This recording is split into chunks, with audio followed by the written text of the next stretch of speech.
জানবো যে মহিলাদেরকে কষ্ট দিলে, তাদেরকে আঘাত করলে কি ঘটে।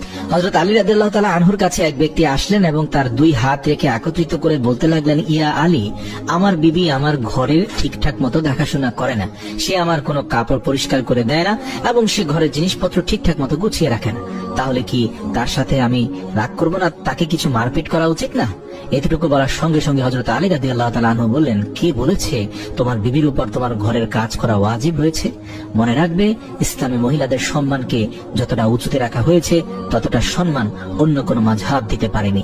আমি আল্লাহ রাসূলের কাছ থেকে শুনেছি, মহিলাদের সবচেয়ে বড় দায়িত্ব হলো সে যেন তার সন্তানকে ভালোভাবে মানুষ করে এবং সে তার সন্তানের দেখাশোনা করে। কিন্তু যদি তার সন্তানের দেখাশোনা করার জন্য তার স্বামীর কাছে সাহায্য চেয়ে নেয়, তাহলে সেটিও চাইতে পারে। আর এখানে তুমি তাকে ঘরের কাজ করার জন্য বলছো। যদি মহিলারা তার নিজের খুশিতে ঘরের কাজ করে থাকে, সেটি তার দয়া, সেটি তার জন্য বাড়তি কাজ, আর সেটার জন্য তুমি শুকরিয়া আদায় করতে থাকো এবং তার প্রশংসা করো।